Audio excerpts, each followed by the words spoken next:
আল্লাহ প্রথম আসমানের দিকে আয়সা বলে, হে বান্দা, তুমি যদি বলো যে তোমার গুনাহ হয়েছে, তুমি আমার কাছে ক্ষমা চাও, আমি তো আমাকে মাফ করে দিব।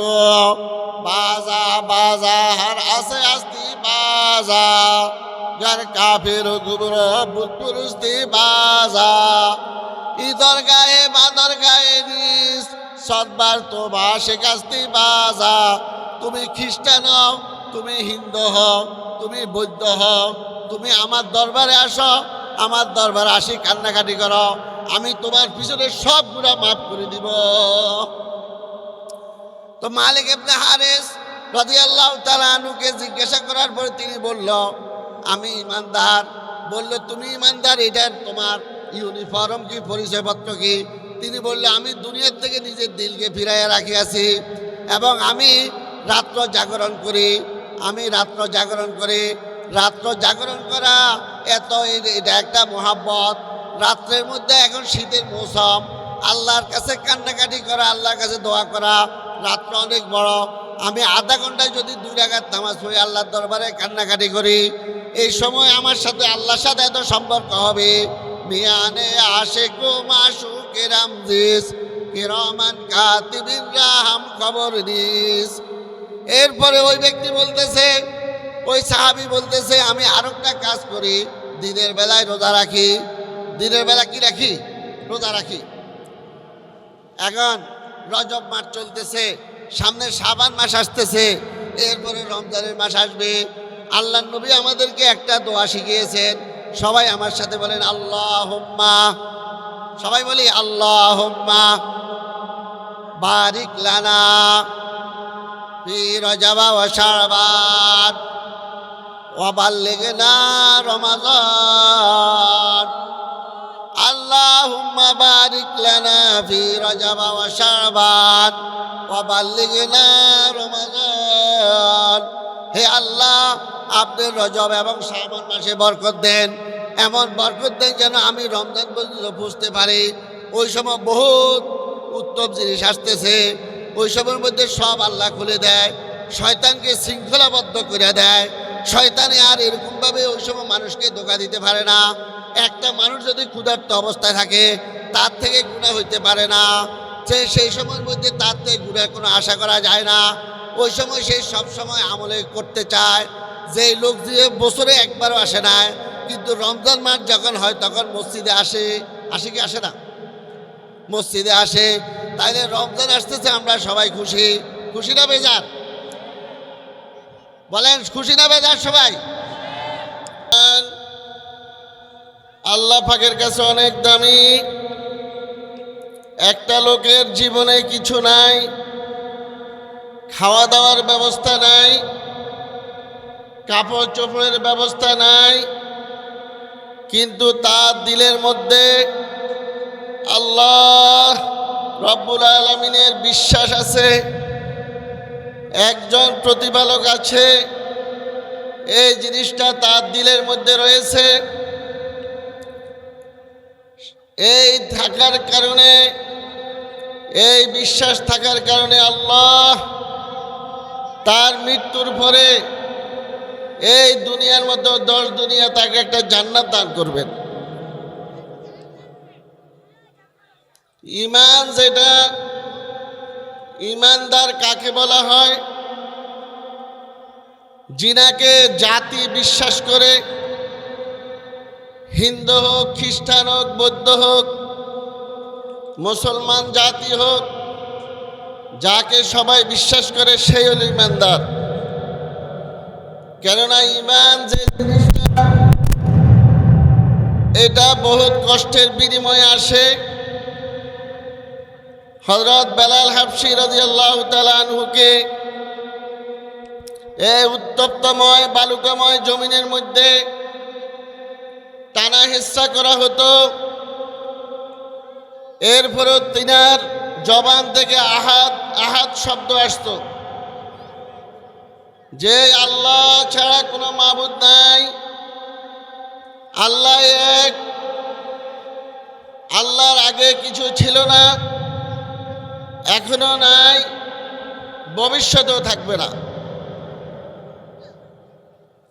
তিনাকে যে কষ্ট দেওয়া হয়েছে, এই কষ্টর বদলতে তিনি কোনো কষ্ট অনুভব করতে পারেননি। তিনাকে যখন বালুকাময় জমিনের মধ্যে টানা হেচ্ছা করা হতো, তখন আল্লাহ রাব্বুল আলামিন তার ইমানের পাওয়ার এত বেশি ছিল, তার দিলের মধ্যে ইমানের পাওয়ার এত ছিল। ইমান হইল আলো, আর কষ্ট দেওয়া এটা হলো অন্ধকার। এই তিনার আলোর তেজস্বতার কারণে এই কষ্ট তিনি কখনো তার সামনে আসার পরেও তিনি কষ্ট ভোগ করেননি। তিনাকে আল্লাহ ইমানের দৌলতের কারণে, ইমানের আলোকিত হওয়ার কারণে আল্লাহ পাক ইমানের যে মজা তার দিলের মধ্যে ঢুকিয়ে দিয়েছেন, তাই বলে তিনি ওই কষ্ট দেখেনি। বেলাল হাবশী রাদিয়াল্লাহু তাআলা আনহু তিনি এই ঈমান আনার কারণে, অথচ হাবশা দেশের লোক ছিলেন, কালো কুৎসি লোক ছিলেন, সবাই বলেছেন যে তাকে কাকের মতো লাগে, কিন্তু তিনি আল্লাহর কাছে দামি হয়ে গেছেন ঈমান আনার কারণে। যে রাসূল পাক সাল্লাল্লাহু আলাইহি সাল্লাম বেহেশতের বারান্দায় বেলাল হাবশী রাদিয়াল্লাহু তাআলা আনহুর জুতার আওয়াজ শোনা গেল, আল্লাহ নবী তিনাকে জিজ্ঞাসা করেছেন, হে বেলাল, তোমার জুতার আওয়াজ বেহেশতের বারান্দার মধ্যে শোনা যাচ্ছে, কোন আমল তুমি করেছ? বেলাল রাদিয়াল্লাহু তাআলা আনহু বললেন, হে আল্লাহর নবী, আমি একটি আমল করেছি। আমার যখন ওযু চলে যেত, আমি ওযু করে ওযুর সম্মানার্থে 2 রাকাত নামাজ পড়তাম, এই আমলটা করেছি। তখন নবীজি সাল্লাল্লাহু আলাইহি সাল্লাম বলেন, এই আমলের কারণে আল্লাহ তোমার এত মর্যাদা বাড়িয়ে দিয়েছেন। আমার কানের মধ্যে আওয়াজ আসতেছে, বেহেশতের বারান্দায় তুমি জুতা দিয়ে হাঁটতেছ।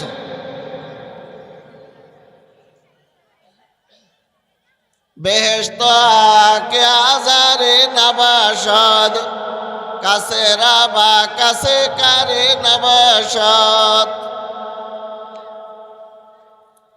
ওই বেহেশতের নাজে নেয়ামত তিনি দুনিয়ার মধ্যে থাকাই ভোগ করে ফেলছেন।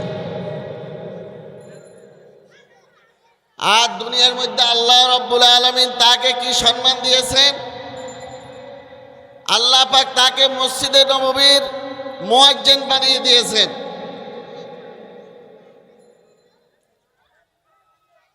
বেলাল হাবশী রাদিয়াল্লাহু তাআলা আনহু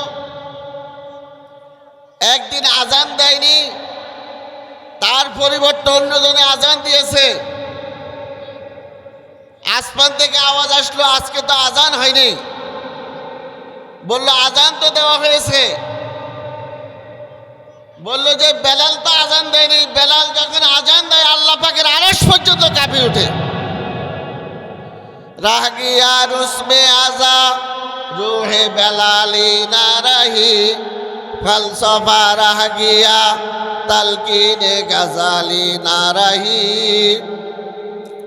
अल्फाज़ो मानी में तफावुत नहीं, लेकिन मुल्ला की अज़ा और मुजाहिद की अज़ा और रह गया रुस्बे अज़ा रूहे बेलाली ना रही। এখনো আজানের রীতিনীতি এখনো দুনিয়ার মধ্যে চলছে, কিন্তু বেলালের আজানের মধ্যে এত রুহানি শক্তি ছিল, আল্লাহ পাকের আরশ পর্যন্ত কাঁপে উঠত। আলফাজো মাআনি মে তাফাউত নেহি, লেকিন মোল্লা কি আজা और মুজাহিদ কি আজা और শব্দের মধ্যে কোনো পার্থক্য নাই, শব্দ ঠিক আছে, কিন্তু রুহানি যে জিনিসটা আল্লাহ নবীর সোহবতে থেকে যে ঈমান গ্রহণ করেছেন, ওই ঈমানের যে পাওয়ার, ওই পাওয়ার এখনকার আজানের মধ্যে পাওয়া যাবে না। হযরত মালিক ইবনে হারিস রাদিয়াল্লাহু তাআলা আনহু মসজিদে নববীর মধ্যে শুয়ে আছেন। রাসূল পাক সাল্লাল্লাহু আলাইহি সাল্লাম তিনাকে জিজ্ঞাসা করলেন, হে মালিক ইবনে হারিস, তুমি কি অবস্থা আছো? মালিক ইবনে হারিস রাদিয়াল্লাহু তাআলা আনহু বললেন, আমি ঈমান অবস্থায় আছি। তখন রাসূল পাক সাল্লাল্লাহু আলাইহি সাল্লাম তিনাকে প্রশ্ন করলেন, লিকুল্লি শাইইন আলামাতুন ফামা হাকিকাতু জালিক, প্রত্যেক জিনিসের বাস্তবতা আছে, তুমি যে ঈমান অবস্থা আছো এটা প্রমাণ কি, এটা রেফারেন্স কি? তিনি বললেন, আযাবতু নাফসি মিনাদ দুনিয়া, আমি আমার নফসকে দুনিয়া থেকে ফিরাইয়া রাখিয়াছি। এসরাবে রঙে বুক গুলসে তা সমঝা है तू, আহ আয়না দাকো ফসকো আশিয়া সমঝা है तू। এই দুনিয়া হলো মরিচিকার মতো, এই দুনিয়া নিয়ে আমরা খেল তামাশার মধ্যে আছি। ওয়ামা হাযিল হায়াতুদ দুনিয়া ইল্লা মাতাউল গুরুর, এটা হলো একটা ছলনা মাত্র। যেমন ফাঁকা রোডের মধ্যে মানুষ যখন চলে তখন দূরের থেকে দেখা যায় মনে হয় যে আসমান পড়ে আছে, যখন তার নিকটে যাবে তখন আসমান যে অবস্থা আছে সে অবস্থায় দেখা যাবে। এই দুনিয়াটা এরকম ধোঁকা ছাড়া আর কিছু নয়। মনে হয় যে আসমান পড়ে আছে, কিন্তু আসমান আসমানের জায়গায় আছে। আজকে আমরা দুনিয়া নিয়ে এত ব্যস্ত হয়েছি, কিন্তু ফাসাও ফাতারা ইজান কাশাফাল গুবারু আপার সুতাহাতা রিজলিকা মিহমারু, যেদিন চোখের ধুলাবালি সরে যাবে, যেদিন আমার মৃত্যু হয়ে যাবে, সেই দিন বুঝে আসবে আমি কি ঘোড়ার উপর আরোহিত হয়েছি না গাধার উপর আরোহিত হয়েছি, আমি দুনিয়ার মধ্যে কি করেছি। परवाज है दोनों का अगर एक फिजा में, परवाज है दोनों का अगर एक फिजा में, कारगिज की जहां और शाही की जहां और। দুনিয়ার মধ্যে দুই দল, সবাই পরিশ্রম করে, এক দল পরিশ্রম করে জেলখানাতে যায়, আর একদল পরিশ্রম করে এরকমভাবে দুনিয়ার মধ্যে খুব স্বাবলম্বীভাবে চলতে থাকে। উভয়ের পরিশ্রম এক নয়। परवाज है दोनों का अगर एक फिजा में, कारगिज की जहां और शाही की जहां और। বাজ পাখি আর অন্য পাখির সাথে একই তুলনা হয় না। বাজ পাখির এবং অন্য পাখির উভয়ের স্বভাব কোনো একরকম না। এই দুনিয়ার মধ্যে অনেক আল্লাহওয়ালা থেকে এই দুনিয়ার মধ্যে আল্লাহ পাক নাজে নেয়ামত তাদেরকে দেখিয়ে দিয়েছে। মুহাম্মদুল্লাহ হাবিজুর রহমতুল্লাহ আলাই, তিনি দুনিয়ার মধ্যে স্বপ্নে দেখেছেন যে তিনি জান্নাতের মধ্যে গিয়ে জান্নাতের ফল খাইতেছেন, জান্নাতে গিয়ে জান্নাতের ফল খাচ্ছেন তিনি দেখেছেন। তো ফাত্তাকুদ দুনিয়া ওয়াত্তাকুন নিসা, এই দুনিয়া হইল চলনা ছাড়া আর কিছু না। দুনিয়া হইল অন্ধকার।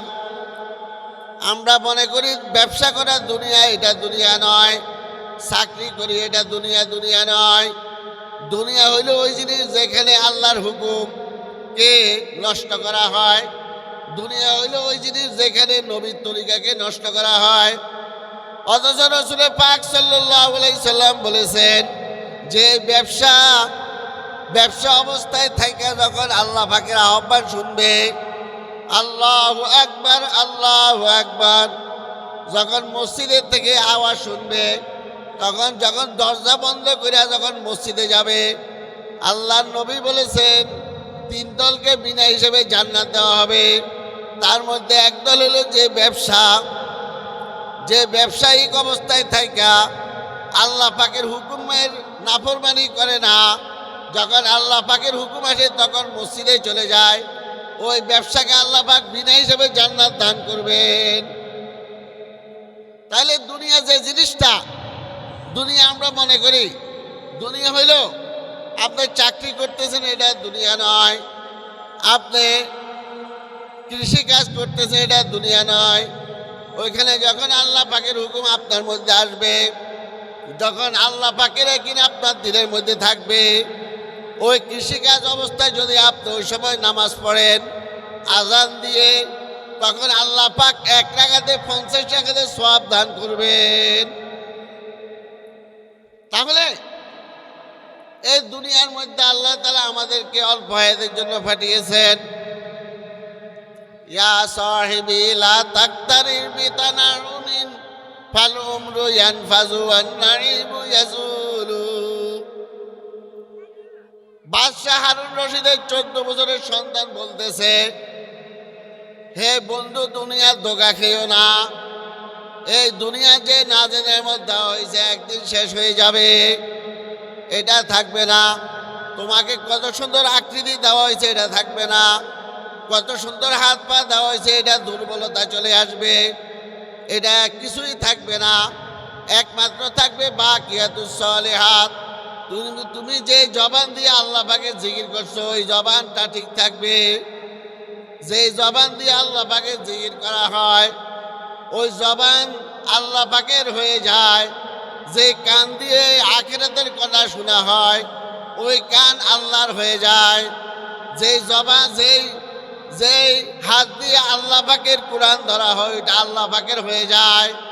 যে পা দিয়ে মসজিদে যাওয়া হয়, ওইটা আল্লাহ পাকের হয়ে যায়। ওইটা মানুষের থাকে না। ওই সময় আল্লাহ পাক তার সাহায্যকারী হয়ে যান। ইন তানসুরুল্লাহ ইয়ানসুরুকুম ওয়া ইউসাব্বিত আকদামাকুম। আল্লাহ পাক বলেন যে দিনের সাহায্য করবে, আল্লাহ পাক তার সাহায্য করবে। তো মালিক ইবনে হারিস রাদিয়াল্লাহু তাআলা আনহুকে বলা হলো, হে মালিক, তুমি কি অবস্থা আছো?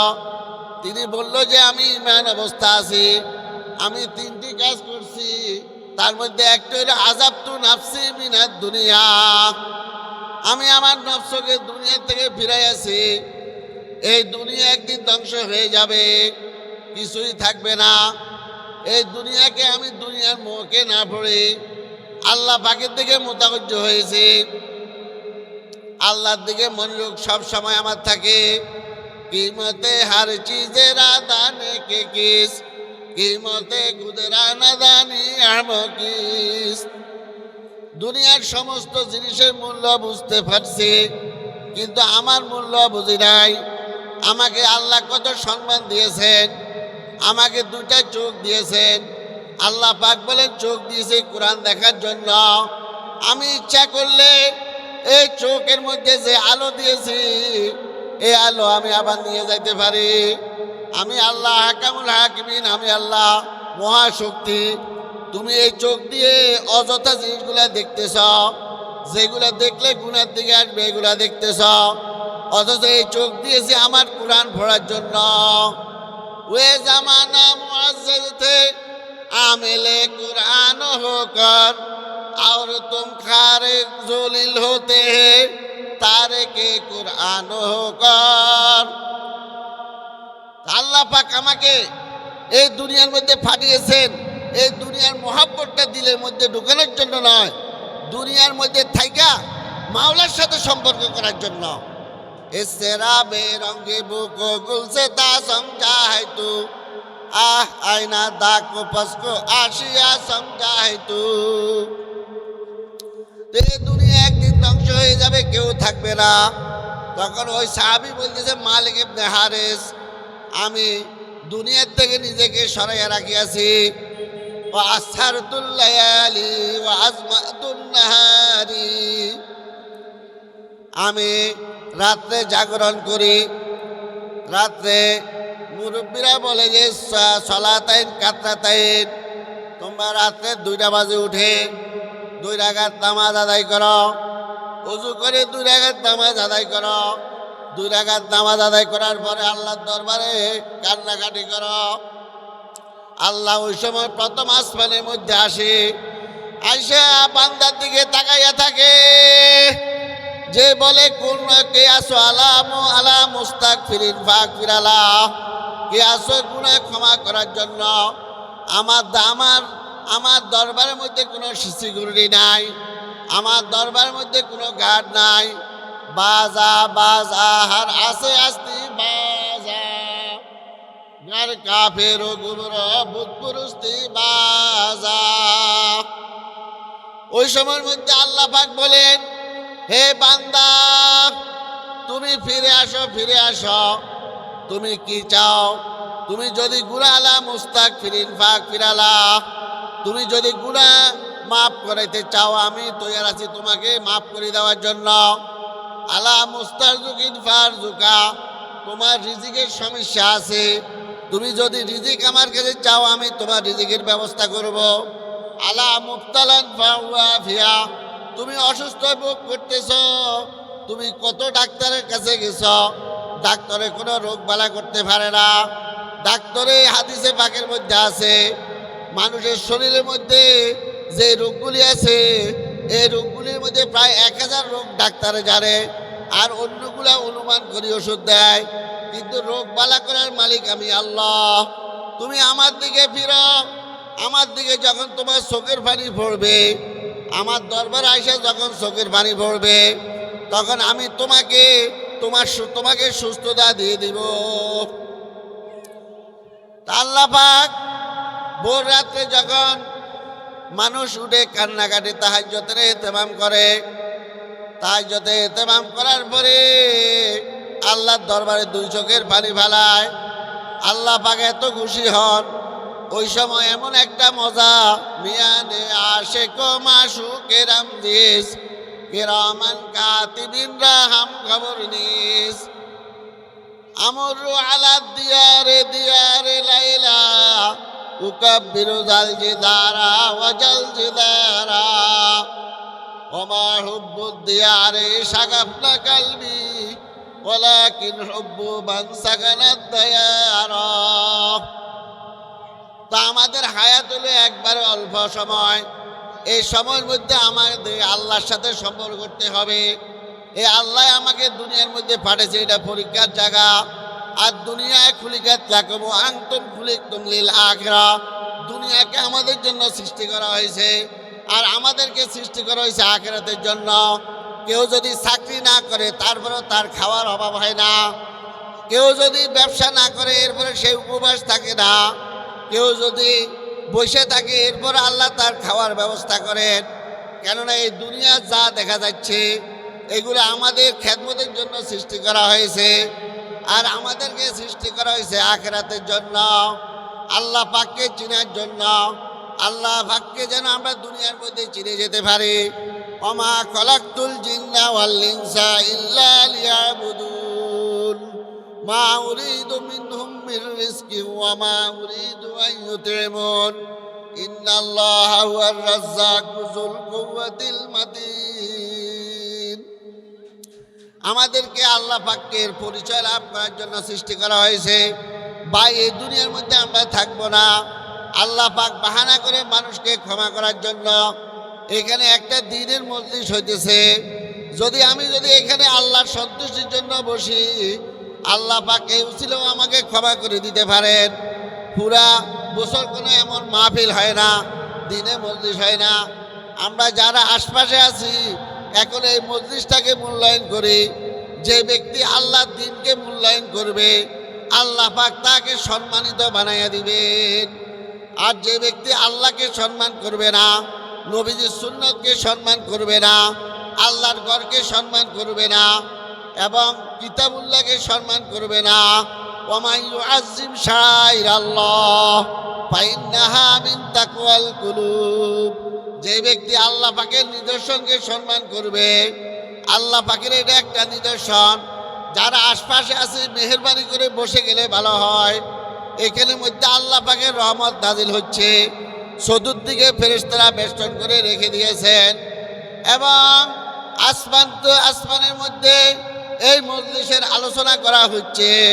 ওইখানের মধ্যে আমরা যেন 14 তারিখে নক্ষত্রকে ঝলমল করতে দেখি, এরকমভাবে আসমানওয়ালারা আমাদের এই মজলিসটাকে এরকম ঝলমল করতে দেখতে আসে। এরকমভাবে কিয়ামতের ময়দানে এক আলেম এরকমভাবে যাবে আপনার জান্নাতের মধ্যে।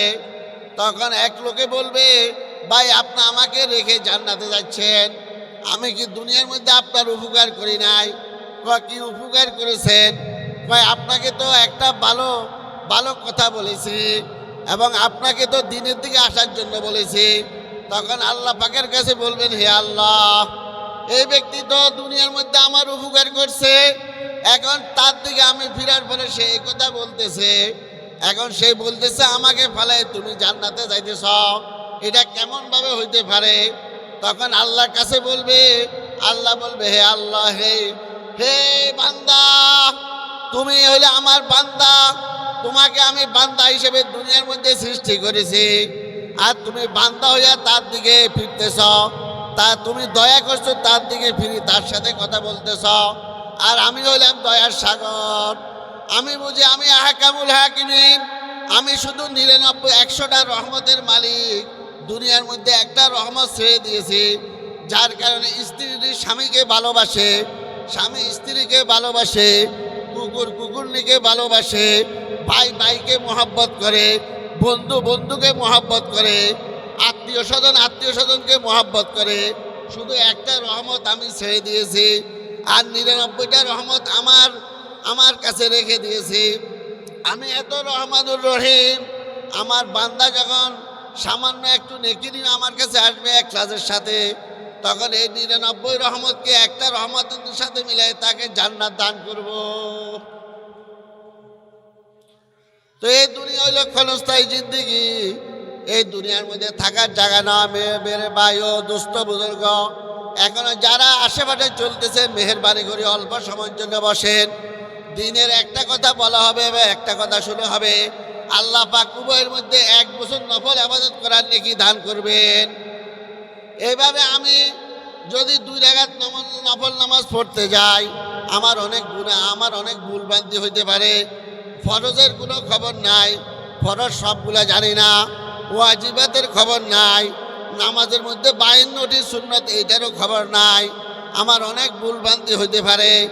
আর আমি যদি দিনের একটা কথা শুনি, তাহলে আমল নামায় আল্লাহ তাআলা 1 বছর নফল ইবাদত করার নাকি দান করবেন। এখনো যারা মেহেরবানি করে আরো সুন্দর হয়ে বসে যায়, এটা হলো একটা আসমান থেকে বৃষ্টি বর্ষিত হইতেছে আর রহমতের বৃষ্টি হইতেছে। এই মধ্যে ইমাম আবু হানিফা রহমতুল্লাহ আলাইহি যখন মদিনাতে গেছেন, 10 দিন পর্যন্ত তিনি বাথরুমে যায় নাই। তখন সে তার খাদেমদেরকে বলতেছে, আমার থাকার সহ্য হচ্ছে না, আমাকে তাড়াতাড়ি করে মদিনার থেকে নিয়ে যাও। কয় কেন, সমস্যা কি? কয় আমি তো আজকে কয়েকদিন যাবত আমি বাথরুমে যাই না। কয় কেন? কয় যেখানে নবীজির কদম পড়ছে আমি দেখতে আসি নবীজি এত বছর আগে, 200 বছর আগে দিনের জমানার কথা বলতেছে, যে কথাগুলি মানুষকে বলে দিয়েছেন।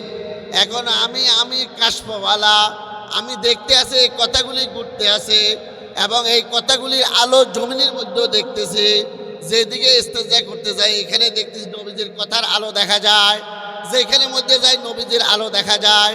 নবীজির কথার মধ্যে নূর ছিল, আর আল্লাহর কথা তিনি বলেছেন, ওমা ইয়ান্তিকু আনিল হাওয়া ইন হুয়া ইল্লা ওয়াহয়ুহা। তিনি নিজের থেকে কোনো কথা বলতেন না। মোহাম্মদ হারগিজ দা গুফতা তানা গুফতা জিব্রাইল, জিব্রাইল হারগিজ দা গুফতা তানা গুফতা গিরদেগার।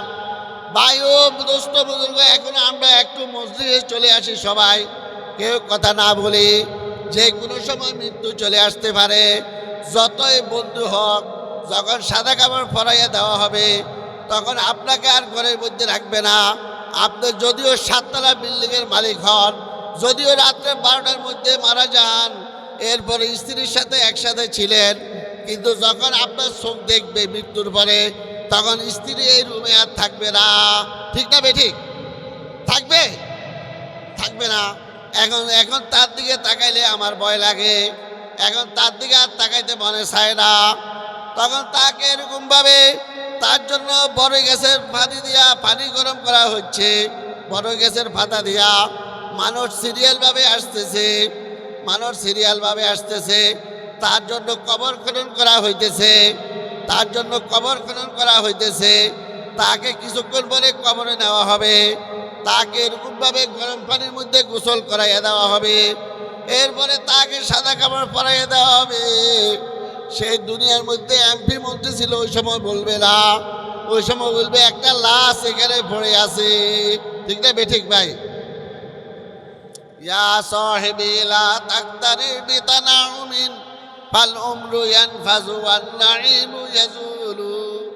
বাদশাহ হারুন রশিদের 14 বছরের সন্তান বলতেছে, হে বন্ধু, এই দুনিয়ার ধোঁকা খেও না। দুনিয়া হলে একটা ধোঁকা জায়গা, এই দুনিয়ার মধ্যে থাকতে পারবে না, এই দুনিয়ার থেকে আমাদের চলে যেতে হবে। এই জন্য আমাদের মহাব্বত আল্লাহর সাথে করতে হবে। আল্লাহর সাথে মহাব্বত করার পরে স্ত্রীর সাথে মহাব্বত করলে এটা আল্লাহর জন্য হবে। আল্লাহকে ভালোবাসার পরে যদি আমি বন্ধুকে ভালোবাসি তাহলে বন্ধুর ভালোবাসা আল্লাহর জন্য হবে। আল্লাহকে ভালোবাসার করার পরে যদি আমি আত্মীয় স্বজনকে ভালোবাসি তাহলে এই ভালোবাসা আল্লাহর জন্য হবে। আল্লাহকে মহাব্বত করার পরে আমি যদি এরকমভাবে এলাকার লোকদেরকে ভালোবাসি তাহলে এটা আল্লাহর জন্য হবে। আল্লাহকে ভালোবাসা করার পরে, আল্লাহকে মহাব্বত করার পরে আমি যদি চেয়ারম্যান মেম্বারকে ভালোবাসি তাহলে এটা আল্লাহর জন্য হবে। আর আল্লাহকে ভালো না বাসি, যদি এদেরকে ভালোবাসি তাহলে আমার একটা স্বার্থ উদ্ধার হয়ে যাবে। যখন স্বার্থ শেষ হয়ে যাবে তখন আর তার থেকে ফিরে চলে যাব। ঠিক না ঠিক? তাহলে আমার প্রথম কাকে ভালোবাসতে হবে?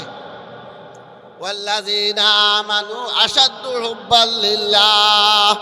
আল্লাহ পাক বলেন, যারা ঈমানদার তারা আমাকে বেশি ভালোবাসে, যারা ঈমানদার তারা আমাকে বেশি ভালোবাসে।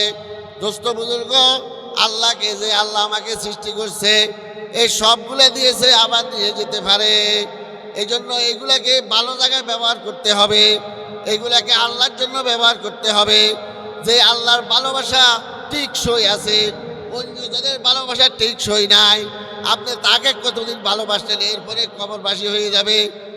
এরপরে অন্যকে ভালোবাসেন, এরপরে সে থাকবে না।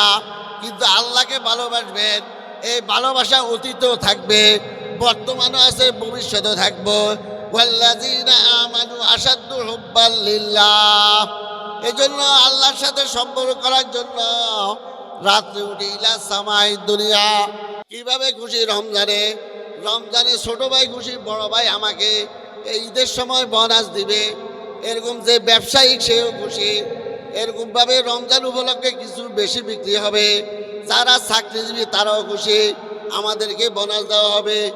স্ত্রী খুশি, স্বামী আমাকে এরকমভাবে সুন্দর একটা কাপড় কিনে দিবে। এরকমভাবে যারা যা সেলুন দোকানেও খুশি যে ঈদের সময় যখন চুল কাটাতে আসবে তখন 100 টাকার জায়গায় 200 টাকা দিবে। রিক্সাওয়ালাও খুশি যে যখন 30 টাকা ভাড়া ছিল এখন 50 টাকা ভাড়া দিবে। ঠিক না বেঠিক? সবাই খুশি, সবাই খুশি। কেন? রমজানের কারণে খুশি। আল্লাহ রমজানের কারণে আমাকে এই মর্যাদা দিয়েছে। হুজুরও খুশি। অন্য সময় তো মানুষ কোরআনের খতম করে না, এরকমভাবে রমজান মাস উপলক্ষে মোটামুটি দাওয়াত পড়বে। ঠিক না বেঠিক? তো রমজানের মধ্যে সবাই খুশি, কেউ অসন্তুষ্ট নাই রমজান মাসে। কেন? রমজান মাসে সবার অবস্থা ভালো হবে, রমজান মাসে সবার অবস্থা ভালো হবে। তাহলে রোজাকে ঠিক করতে রাখতে হবে কি হবে না বলেন? শাইখুল হাদিস হযরত মাওলানা জাকারিয়া রহমাতুল্লাহ আলাইহি একটা ঘটনা নিয়ে আসছেন প্রাচীন যুগের। কোন যুগের? প্রাচীন যুগের। বায়ু মনোযোগ দিয়ে কথাগুলো শুনে। প্রাচীন যুগের একটা ঘটনা নিয়ে আসছেন কিতাবের মধ্যে। এরকমভাবে আপনার বরযাত্রী সহ তারা যাচ্ছে বিবাহ খাওয়ার জন্য। বরযাত্রী সহ। তো আগের যুগে আপনারা যারা মুরব্বীরা আছেন তারা বলতে পারেন আগের যুগে ফালকি ছিল, ছিল কি ছিল না বলেন? সবাই বলে না কেন? মুরব্বীরা এদিকে তাকান। আগের যুগে ফালকি ছিল? আগে কি দুলের আগে দুলে ভাই কি ফালকিত করে আসতো না প্রাইভেট গাড়ি করে আসতো? তারপরে মেয়েরে বউ মারে কি ফালকিত করে আনতো না কোনো প্রাইভেট গাড়ি করে আনতো? তো বৌমার যে ফালকি ছিল ওই ফালকিতে একবার পুরো বাঁধা ছিল, শুধু হাতটা তার বাইরের থেকে ধরে রাখতো, সবাই দৌড়ে দৌড়ে যেত, ঠিক না বেঠিক? আর পুরুষের যে ফালকি ছিল এটা একটা খোলা ছিল, একটু খোলা ছিল, যার হাওয়া বাতাস ঢুকতে পারে। তো যখন ওই বরযাত্রী নিয়ে সবাই যাচ্ছে, আর আগের যুগে আবার রেডিও মানুষ ব্যবহার করতো না? তো এই বরযাত্রী নিয়ে যখন যাচ্ছে, যাতার মধ্যে কোনো এক জায়গা দিয়ে একটু উঠটাঙ্গে পড়ে ও দুলাভাই খালের মধ্যে পড়ে গেছে। দুলাভাই কোথায় পড়ে গেছে? আর অন্যরা তো নাচ গান নিয়ে খুব বাজনা করে যাচ্ছে। আমরা আজকে মেয়ের বাড়িতে খানা খাইতে যাচ্ছি দুলাভাইকে নিয়ে, দুলাকে নিয়ে। আমরা এরকমভাবে ভালো মোরগ ফলাও খাবো। কেউ চিন্তা করতেছে আজকে যে নতুন নতুন বিশ্বাস সাধুগুলি আছে এগুলা কিছু নিয়ে আসবো। কেউ চিন্তা করতেছে ডাব গাছের মধ্যে যত ডাব আছে সব নিয়ে আসবো, সব খেয়ে ফেলবো। খুব আনন্দ উল্লসিত হয়ে সবাই যাইতেছে। যাওয়ার মধ্যে এরপরে যখন বরযাত্রীর যখন মেয়েদের বাড়িতে আসলেন, মেয়েদের বাড়িতে আসার পরে সবাই খুব সুন্দর স্টেজ করা হয়েছে, সবাই বসবে। বসার পরে এরপরে সবাই খোঁজ করতেছে দুলাভাই কোথায়। তখন ফালকির মধ্যে দেখতেছে দুলাভাই তো নাই। দুলাভাই ওই যে রাস্তার মধ্যে পড়ে, খালের মধ্যে পড়ে আছে। তখন এখন কি সবাই খানা দিবে? কথা বলে না, খানা দিবে রে? তাহলে এই আয়োজন কার জন্য? দুলাভাইয়ের কারণে। কার কারণে? দুলাভাইয়ের কারণে আয়োজন। দুলাভাই তো খালের মধ্যে পড়ে গেছে। তাহলে এখন যদি সবাই খানা চায় তাহলে কি জুতার পিঠা দিব না খানা দিব বলেন? যা বলবে এই ব্যাকল পাগল, যার কারণে তো এই আয়োজন করা হয়েছে তাকে তোমরা ভালাই রাখি আসছো বরযাত্রীকে, আর তোমরা আসছো খানা খাইতে। কোনো প্রকারে খানা দেওয়া হবে না যতক্ষণ পর্যন্ত বরযাত্রীকে না নিয়ে আসো, ততক্ষণ তোমাদের খানা দেওয়া হবে না, ঠিক না বেঠিক? তদ্রূপভাবে আমরা রমজান আসতেছে, সবাই খুশি। এরকমভাবে হুজুররাও খুশি, দাওয়াত পড়বে। এরকমভাবে স্ত্রীও খুশি, আমার জন্য নতুন কাপড় কিনবে। বা ছোটো ভাইও খুশি, বড় ভাই আমাকে টাকা দিবে। সেলুন দোকানও খুশি, আমার চুল কাটা 100 টাকা ছিল 150 টাকা দিবে। রিক্সাওয়ালাও খুশি, 30 টাকার ভাড়া 50 টাকা দিবে। সবাই আশপাশে যারা আছে, যারা চাকরি করে তারাও খুশি, আমি বোনাস পাবো। যারা যে যে অবস্থানে আছে ঈদ উপলক্ষে বোনাস দেওয়া হবে। সবাই খুশি না বেজার? কিন্তু যদি রোজাটা যদি ঠিক মতো না রাখা হয়, রোজাটা যদি খালের মধ্যে পড়ে যায় তাহলে ঠিক হবে? তাহলে আল্লাহর কাছে আমি কি জবাব দিব? হে বান্দারা, এই রোজার কারণে তোমাদেরকে সম্মান দেওয়া হয়েছে, এই রোজার কারণে তোমাদেরকে এই মর্যাদা দেওয়া হয়েছে। এখন তাহলে রোজা ঠিক মতে রাখা দরকার কি আছে কি না নাই বলেন? এই জন্য এই দোয়া পড়ি, আল্লাহুম্মা বারিক লানা। সবাই বলি আল্লাহুম্মা বারিক লানা ফি রজব ওয়া শাবানা ওয়া বাল্লিগনা রমাজান। হে আল্লাহ, রজব এবং শাবান মাসে বরকত দেন, যার কারণে আমি রমজান পর্যন্ত বুঝতে পারি। নবীজি সাল্লাল্লাহু আলাইহি সাল্লাম বলেছেন যে রোজা মানুষের এত সুপারিশকারী হবে, কোরআন এত সুপারিশকারী হবে, নবী এবং শহীদ এত সুপারিশ করতে পারবে না। রোজা মানুষের জন্য এত সুপারিশকারী হবে, নবীও সুপারিশ করতে পারবে না, শহীদও এতটুকু পারবে না, রোজা এত সুপারিশকারী হবে। কেননা রোজা বলবে যে আমি নামাজ পড়তেছি, আজকে ইমাম সাহেবের ফাঁসি দিয়ে দাঁড়াইছি, নামাজটা যেন সুন্দরভাবে পড়তে পারে। চেয়ারম্যানের ফাঁসি দিয়ে দাঁড়াইছি, নামাজটা যেন সুন্দর করে হয়।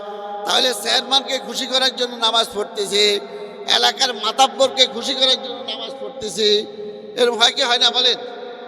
হজ করতেছি আমি, আমার ছেলের মেয়ের বিবাহ দিয়ে দিছি, মানুষে বলে হজ না করলে কি বলবে, এই জন্য হজ করতেছি। কিন্তু তাহলে উদ্দেশ্য আছে, এগুলোর মধ্যে কি আছে? উদ্দেশ্য আছে। কিন্তু রোজার মধ্যে উদ্দেশ্য নাই। রোজা একমাত্র আল্লাহর জন্য রাখা হয়। একটা লোক ঘরের দরজা বন্ধ করে পানি খাইতে পারে, এমন বিভৎস অবস্থা আছে, কিন্তু সে পানি পান করে না। কেন পানি পান করে না? সে বলে যে আমি আল্লাহর জন্য রোজা রেখেছি, আমি আল্লাহর জন্য রোজা রেখেছি, কেন আমি এই রোজাকে ভাঙবো? তখন আল্লাহ পাক বলেন, হে বান্দারা, রোজা ছাড়া যত আমল আছে তাকে গুনাহ মাফ করা হবে, আলেমের দিকে তাকে সগিরা গুনাহ মাফ করা হবে। কিন্তু রোজার ব্যাপারে বলেছে, এই বান্দা, তুমি আমার জন্য রোজা রাখছ, আমার জন্য রোজা রাখছ, এই একটা রুম বন্ধ করে তুমি ফিরাত অবস্থায় পানি পান করতে পারতা, কিন্তু তুমি আমার ভয়ে রোজা রেখেছ। এই জন্য আনা উজিজি বিহি আনা উজিজা বিহি, এই জন্য আমি আমার নিজ হাতে এই রোজার প্রতিদান তোমাকে দেওয়া হবে। তুমি এরকম ভাবে রমজান মাসে মানুষের পাকস্থলী খালি থাকার কারণে মুখের থেকে একটু দুর্গন্ধ আসে। আল্লাহ পাক বলেন, এই বান্দা, তুমি যে সাময়িকের জন্য কষ্ট করছ, এরকম ভাবে তোমার এই দুর্গন্ধকে আমি মেশকো আম্বরের গ্রান থেকে উত্তম গ্রান বানাইয়া দিব। হে বান্দা, তুমি রমজানগুলি ঠিক মতো আদায় করছ, এই রমজানগুলি আদায় করার কারণে তোমার জন্য মৎস্য পর্যন্ত দোয়া করে, তোমার জন্য গর্তের ফিপিলিকা পর্যন্ত দোয়া করবে, সব কিছু তোমাদের জন্য দোয়া করবে। আলহামদুলিল্লাহ, যে কথাগুলি বলা হয়েছে, আজানের সময় হয়ে গেছে, 15 পর্যন্ত ইনশাল্লাহ এখনো কথা চলবে। আমরা যাদের অজু নাই আমরা অজু করে আসি, 15টা এখানে জামাত অনুষ্ঠিত হবে। তো আমরা ইমানদার হিসাবে দাবিদার, ইমানদারদেরকে আল্লাহ তাআলা দুনিয়ার মধ্যে পরীক্ষা করবেন। আমাদের যে ইমান, যে দুর্বল ইমান, এই ইমানের দ্বারা আমরা গুনাহ থেকে বাঁচতে পারছি না, আমাদের থেকে আল্লাহ পাকের নাফরমানি হচ্ছে। আমাদের ইমান কেমন দুর্বল,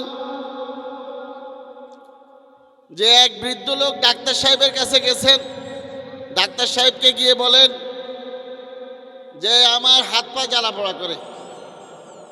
তখন বলল যে এটা আপনার বয়স হয়ে গেছে, এই জন্য হাত পা জ্বালা পোড়া করে। এরপর বললেন যে হুজুরা, ডাক্তার সাহেব, আমার পেটও জ্বালা পোড়া করে, এটা আপনার বয়স হয়ে গেছে, বার্ধক্যের কারণে জ্বালা পোড়া করে। তখন এই বৃদ্ধ লোক ডাক্তার সাহেবের উপর রাগান্বিত হয়ে গেলেন, বললেন, ডাক্তার সাহেব, আপনাকে যেটাই বলি সেটাই বলেন, আপনার বার্ধক্যের কারণে, জিনিসটা তো বুঝতে পারলাম না। তখন তিনি বললেন যে আপনাদের আমার উপরে এত এখন রাগান্বিত হয়েছে, এটাও আপনার বয়স হওয়ার কারণে রাগান্বিত হয়েছে। তা আমাদের আজকে ইমান এত দুর্বল, যে দুর্বল ইমানের কারণে আমরা আল্লাহ পাকের সব হুকুম আদায় করতে পারছি না। তে দুর্বল ইমানকে আমাদের সতেজ করতে হবে। এই দুর্বল ইমানকে যখন আমরা সতেজ করব, যে ইমানের দ্বারা আল্লাহর সাথে আমার সম্পর্ক হবে, যেটা আল্লাহ পাক আমাকে দুনিয়ার মধ্যে পরীক্ষা করবে। এক অগ্নিপূজক আর এক মুসলিম সমুদ্রের মধ্যে মাছ ধরতে গেলেন। অগ্নিপূজকে যখন সমুদ্রের মধ্যে জাল মারলেন, প্রথম খেয়াতে মাছ উঠল, দ্বিতীয় খেয়াতে উঠল, তৃতীয় খেয়াতে উঠল। কিন্তু মুসলিম সে যখন জাল মারলেন সমুদ্রের মধ্যে মাছ উঠল না। দ্বিতীয়বার যখন মারলেন মাছ উঠল না, তৃতীয়বার যখন মারলেন মাছ উঠল না, চতুর্থবার যা মাছ উঠল, আবার বান্ডার থেকে মাছটা সমুদ্রের মধ্যে পড়ে গেছে।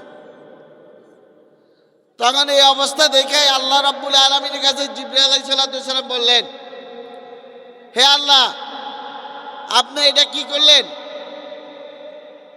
যে মুসলমান আপনাকে বিশ্বাস করে, সেই সমুদ্রের মধ্যে 3 বার জাল মারছে, একটা বারও মাছ আসলো না।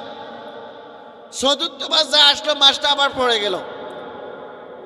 আজ যে অগ্নিপূজক, সে প্রথমবারও মাছ পেয়েছে, দ্বিতীয়বারও পেয়েছে, তৃতীয়বারও পেয়েছে। এটা তো বুঝতে পারলাম না।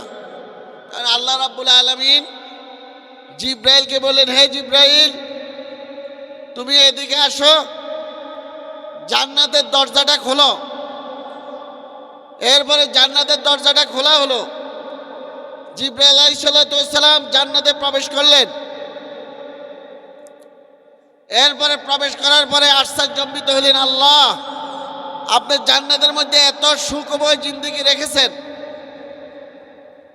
এত স্বাচ্ছন্দ্যময় জিন্দেগি রেখেছেন, এত নাজে নেয়ামত রেখেছেন। তখন আল্লাহ পাক জিবরাইলকে বললেন, হে জিবরাইল, এই মুসলমান প্রথমবারও মাছ পায় নাই, দ্বিতীয়বারও পায় নাই, তৃতীয়বারও পায় নাই। যদিও সাময়িকের জন্য তার মনে দুঃখ আসছে, কিন্তু এই মুসলিম মৃত্যুর পরে তাকে আমি জান্নাত দান করব। এরপর বলল যে জান্নাতের দরজাটা বন্ধ করো, জাহান্নামের দরজাটা খোলো। এই অগ্নিপূজক যদিও প্রথমবার, দ্বিতীয়বার, তৃতীয়বার মাছ পেয়েছে, কিন্তু জাহান্নামের দরজাটা খোলো। জিবরাইল আলাইহিস সালাম জাহান্নামের দরজাটা খুলে দেখলো, আল্লাহ, জান্নাতের মধ্যে এত শাস্তি মানুষের হবে, কিভাবে মানুষ সহ্য করবে? তখন বলল যে আমি মৃত্যুর পরে এই অগ্নিপূজককে জাহান্নামের মধ্যে নিক্ষেপ করব। আল্লাযীনা ইযা আসাবাতহুম মুসিবাতুন ক্বালু ইন্না লিল্লাহি ওয়া ইন্না ইলাইহি রাজিউন। যারা ঈমানদার তাদেরকে আল্লাহ তাআলা দুনিয়ার মধ্যে পরীক্ষা করবেন। এই কথা বলা যাবে না, যেমন মেহেন্দিকে যত ঘষা হয় তত রং বের হয়, মেহেন্দির থেকে রং বের হয়, তদ্রূপভাবে ঈমানদারদেরকে আল্লাহ তাআলা দুনিয়ার মধ্যে পরীক্ষা করবেন। পরীক্ষা করে তার গুনাহগুলোকে সফাই করবেন, আর মৃত্যুর পরে তাকে জান্নাত দান করবেন। এই দুনিয়া হইল পরীক্ষার জায়গা। এই দুনিয়ার মধ্যে যে দিনের কাজ করতে গিয়ে যে যত কষ্ট করবে, কষ্ট ভোগ করবে, আল্লাহ তাআলা এর বিনিময়ে আল্লাহ তাআলা তাকে জান্নাত দান করবেন। কিন্তু ঈমান মজবুত হইতে হবে। আল্লাহ রাব্বুল আলামিন ঈমানদারদের কে খেজুর গাছের সাথে তুলনা দিয়েছেন কোরআনের মধ্যে। আলাম তারা কাইফা দরাবাল্লাহু মাসালান কালিমাতান তাইয়্যিবাতান কাশাজারাতিন তাইয়্যিবা আসলুহা সাবিতুন ওয়া ফারুহা ফিস সামা তুতি উকুলাহা কুল্লা হিনিন বিইذনি রাব্বিহা ওয়া ইয়াদরিবুল্লাহুল আমসালা লিন-নাসি লাআল্লাহুম ইয়াতাযাক্কারুন। আল্লাহ পাক ঈমানদারদেরকে খেজুর গাছের সাথে তুলনা দিয়েছেন। খেজুর গাছের মধ্যে যেমন শিকড় খুব মজবুত, মাটিকে ধরে রাখে, ঈমানদারও যত মজবুত হবে তত তার আমল আল্লাহর দরবারে কবুল হবে। আর যদি তার ঈমানের মধ্যে দুর্বলতা থাকে, তাহলে এই আমল আসমান পর্যন্ত যাবে না, আল্লাহ পাক কবুল করবে না।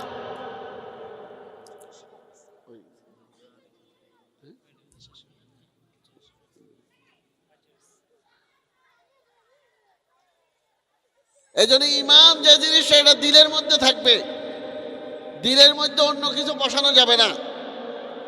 এই দিলকে নূরে নূরান্বিত করতে হবে ঈমানের দ্বারা। তো এই ঈমান আমার কবরের মধ্যে কাজে দিবে, হাসরের ময়দানও কাজে দিবে, ফুলসেরাতের মধ্যে কাজে দিবে। আর যদি ঈমানের মধ্যে যদি দুর্বলতা থাকে, ঈমানের মধ্যে যদি শক্তি না থাকে, নূর না থাকে, তাহলে ঈমান আমাকে জান্নাতে নিতে পারবে না। এই জন্য এখন আমাদের ইনশাআল্লাহ এশার জামাত দাঁড়িয়ে যাবে, 8:45 বেজেছে। আমরা যারা বাইরে আছি, উচ্ছৃঙ্খলতা করতেছি, আমরা সুশৃঙ্খলভাবে আমরা মাঠে এসে কাতারবন্দি হয়ে বসে যাই। আল্লাহ রাব্বুল আলামিন যে কথাগুলি বলেছেন আমি নিজেও যেন আমল করতে পারি, যারা যেখান থেকে শুনেছেন ইখলাসের সাথে যেন তারা এই আমলগুলি করতে পারে, তাহলে এটা আখিরাতের জন্য সম্বল হবে। আল্লাহ তাআলা সবাইকে আমল করার জন্য তৌফিক দান করেন। ওয়া আখির দাওয়ানা আনিল হামদুলিল্লাহি রাব্বিল আলামিন।